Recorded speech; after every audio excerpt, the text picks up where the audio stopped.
what the person is saying. Haley. I think it's mostly just hearing about like how it like going through you like not some teachers will like make you learn all this stuff and then it's useless. Like they'll make you learn all this stuff and really you don't need it. Like math. Exactly. It's a good point, because I get nervous sometimes thinking of when people ask my thoughts about, do you want to go for your doctorates in music, or do you want to, kind of do how I explained, where I went to college for 1 year, and I knew I didn't want to be a teacher, I wanted to be a performer. My ex-wife graduated, but when she got out of school, it's just my opinion, you guys, take what you want, what you want from it. I did well because I knew immediately it was about relationships. I knew that I went to school for 1 year, but I learned more being on tour and being on stage and playing, and then you meet people, and that's how things got plugged in for me. My ex-wife, she's got her doctorate, she's great with theory. I'm not that guy. I haven't read a drum chart in a bunch of years, and if you want to play with somebody contemporary, Billie Eilish or something, they're not going to give you a drum chart. They're going to give you the CD, they're going to give you their arrangements, and they're going to say, learn this. That's what I've always done. I listen to it, I learn it, then you put it together on stage. Paul McCartney can't read music. Does he care? No. But if you want to do what these two guys do, to understand all of the ins and outs and be great leaders of orchestras, I mean, it's a different way of approaching it. So it's not useless. It's genius. I can't read a chart. I can't write music, but I take it back. I do write music. But if I'm going to here's how. Okay, Michael Jackson. He wrote a song called "Wanna Be Startin' Something." Okay, off Thriller. He didn't write anything out. He sat with the keyboard player. His name is Greg Fillinganes. I know this guy. He told me the story. Michael got writing credit, sole writing credit on the "Wanna Be Startin' Something," and he sat next to Greg Fillinganes and he said, here's how the bass line goes. And he whispered to him, and he goes,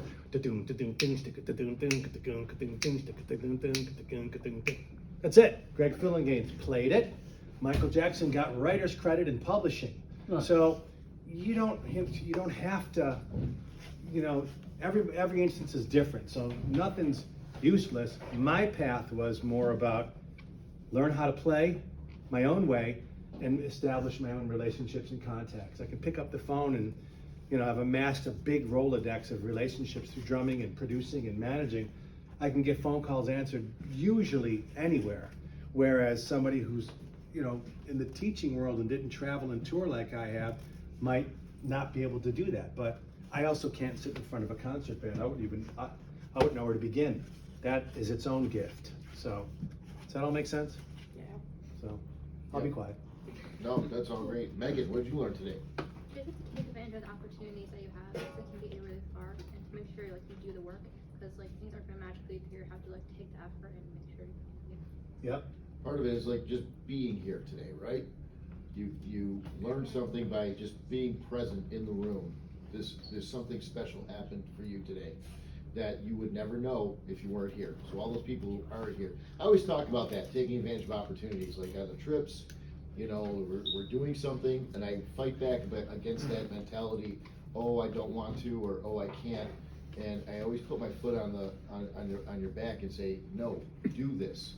Yeah. Because you don't know what you're not going. You don't know what you don't know, and until you experience it, you don't have any clue how it could change your life. Yeah, that's 100% correct. Every situation I've ever been in has led to something else. I'll walk into being a smart business person. You walk into the room, you're there for a gig. I've always looked around to see how I can capitalize. How do I capitalize? I'm here because we're talking about putting a band together.